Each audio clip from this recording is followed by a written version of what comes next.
Hey guys, me again.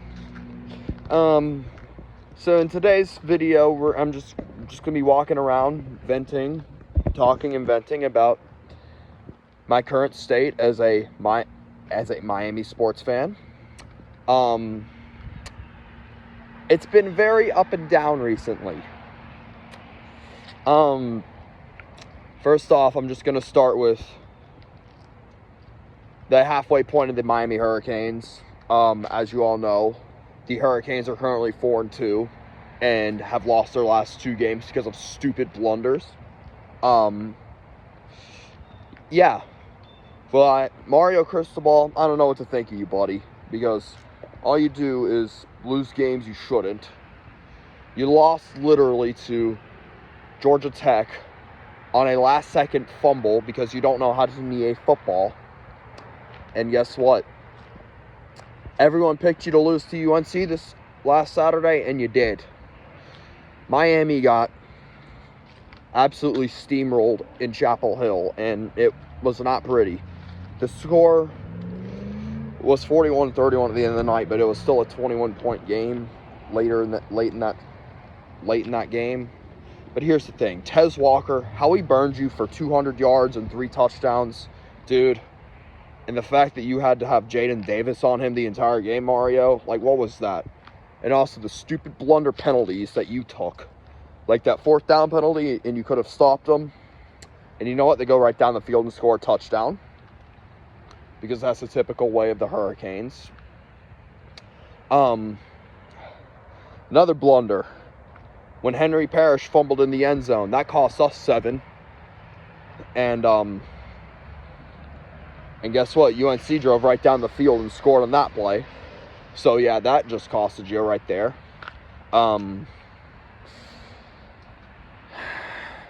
My thing is, this could have been a way different ball game if Miami did not self-inflict their own wounds with having 4 turnovers. And guess what? Having -9 in the turnover battle, you don't win games doing that. You don't win games. It's simple as that. And Tyler Van Dyke, well, yes, had a great throw to Jacoby George. Had some great throws in that game. Does not know how to read a defense. And I hate to say that. Tyler Van Dyke has thrown about 5 interceptions in the last 2 games, and everyone has viewed him as a Heisman candidate. And yes, I get that Yes, I get after the Texas A&M game that everybody was decent and everybody thought, oh, Miami could win the ACC. Oh, Miami can compete with FSU. And you know what? They still can. I mean, hey, this is year 2 of the Cristobal rebuild. I expected to be 4-2. I didn't expect to be 4-2 like this, though. That's the issue. Yeah, I don't know. I do want to see Cristobal play Emory Williams sometime, because Emory Williams has potential, man. He's only a 3-star recruit, but guess what? He has potential. And if you see him do that, and if he shows out, dude, you could have a quarterback battle coming out soon. And you could definitely see, because Miami has a good core of receivers. And it's very frustrating when you're 4-2 and you are 3-7 in the ACC overall from the 5-7 year last year and now this year. But here's the thing with Cristobal. This is a long rebuild, and I suggest that you should. You've got to find ways to. Your recruiting's gone great. Don't get me wrong, but here's the thing: you have to be a better end-game coach. All Miami fans want to see is a national championship, and you just can't win like that as a when you make boneheaded mistakes, when you make stupid blunders. And the worst part is North Carolina kept you in this game. That team is not very good. I mean, they had 13 penalties for at least 150, 170 yards. And guess what? Miami still doesn't know how to connect. And it all comes down to not making boneheaded blunders as a team. And yeah, that's all I have to say. This next week we got Clemson. Who knows? That could be ugly because you know what? I don't trust this team right now. I just don't.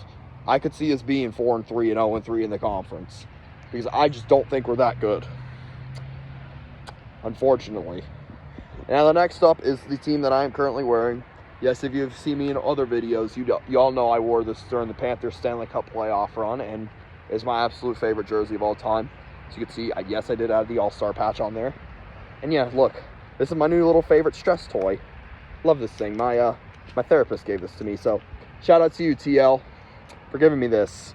But anyway, we're going to talk about the Florida Panthers now. The Panthers are started 0-2 for the first time since I can't remember. Sounds rare to say, huh? But here's the thing. Ekblad and Montour are on IR for the next 2 months, so who knows? The Panthers started out their season losing on the road against the Minnesota Wild 2-0. That goalie for them, Philip Gustafson, is gas. Like, he is insane. Like, he could very easily win a Vezina if he wants to. If he keeps it up for them. If the Wild go far in the playoffs, I could see him winning the Vezina. Honestly. And for him to say, like, that Wild team, and that's a good team. But then Paul Maurice travels up to Winnipeg, where he used to coach, and we get shut out 6-4. I like how Evan Rodriguez, Alexander Barkov, and Sam Reinhart have played. I love that first line. That's a good first line. And you got to love that Verhaeghe, Barkov, Rodriguez line. That's a super good line. All right. But here's the thing. I don't know if it's goaltending or what it is. I think it's the defensive depth that the Panthers have, but we are not a very good team right now. But I believe we can get it turned around, and I believe that we can get it all fixed up. And definitely can. I mean, there's 80 games left. We play the New Jersey Devils tonight. The New Jersey Devils, if you can beat them tonight, then your season's going to be on the right track.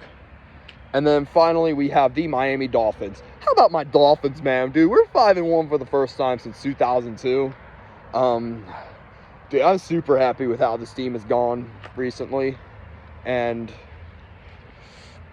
man, it feels so great to be a Dolphins fan. It feels great to have the greatest show on turf right now. Gotta love Tua and Tyreek Hill. Tua Tagovailoa is going to very easily, if he stays healthy and keeps this up, I think Tua is going to win the MVP. And I think Tyreek Hill is going to win NFL Offensive Player of the Year award because guess what? He is that good. I mean, you have 150 yards and 3 touchdowns. You got to love Tyreek's backflip, which I get why they gave him a penalty for. Like, you don't want, like, as a Dolphin, like, if you're Mike McDaniel or if you're Chris Greer, you don't want your best player to do some stupid thing and then he tears his ACL or breaks his ankle or has a sprain or any of that stuff. So I get why he does that. But you come down but here's the thing. Another player that I've loved seeing yesterday was Raheem Mostert. And Raheem Mostert is very, very good. Like, that Dolphins team, I don't know, they've just meshed up well. The injury to Devon A-Chain sucks, but oh well. But what I like about the Dolphins this year is that they're beating the teams they need to. Like, for example, we beat the New York Giants, we beat the Carolina Panthers, both of them by double digits. And like I said, if we can continue this pace up, man, who knows? Like, here's the thing. The Bills unfortunately won last night.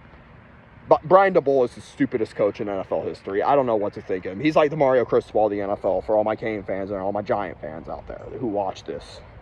Brian Daboll failed to win the game. If he would have scored on one of those halves at the 1-yard line, guess what? The Bills are 3-3 and the Giants are 2-4. So yeah, that definitely pissed me off last night. The Dolphins, though, have a huge test because here's the thing. The Dolphins' only loss is at the Bills. Yeah, I know the Bills own our number. But guess what? The Dolphins have a huge test next Sunday night up in Philadelphia. And as you all know, Jalen Hurts threw like 4 interceptions. And they're going to be out for some vengeance on Sunday night against my Dolphins. And I'm looking forward to it because who knows? We can definitely come out, win this game. But it's a huge test because if we can beat Philly, it proves that we can beat good teams, and it's just that that we're a legit AFC contender. That's where I'm at with the Dolphins right now. Like, if Tua, my two keys right now, like right off the bat, without having to explain, my two keys are: Tua's got to get the ball out, and the Dolphins have to play better defense. Like, the Dolphins defense, yes, the Dolphins offense is the best in the NFL, but guess what? Our defense is a bottom 5 unit, and hiring Vic Fangio has not helped this team one bit. Because here's the thing, we are still struggling on defense, and I'm very happy to hear that Jalen Ramsey is back this week. Because here's the thing, this Dolphins defense has struggled. Like, this Dolphins defense is, I don't know what's going on with it. And they're not supposed to be this good. And I hate to say that. But, oh well, you know what? Hey, we have a huge chance to prove ourselves on Sunday night if we go up to Philadelphia and win that game. Because guess what? We're going to be out. We're going to be out for some, they're going to be out for some blood. Like, the New York Jets, dude, have gotten red hot. I don't think they made playoffs or anything, but they're 3-3 right now, and they're suddenly 2 games behind us in the AFC, so that would be huge for them if they can win that game. You know, the Jets, I mean, that's the first time beating Philadelphia in 13 attempts. I mean, that's crazy. But, oh well, I mean, it's the NFL. The NFL's crazy this week. How about the 49ers, though, like, going down with their injury? I mean, they have injury problems. So who knows who's the best team in the NFL? I think they could be the Dolphins. That's why I brought that up, but yeah, I don't follow the Marlins, but I see that we fired a GM this morning, which probably means they're going to suck again, but oh well. And, like, how do you fire your GM that you literally made the playoffs again for the second time in 4 years, and you decide to fire him? Like, what? But anyway, I think that's all for today. Anyways, from the Miami Popeye, I'm out.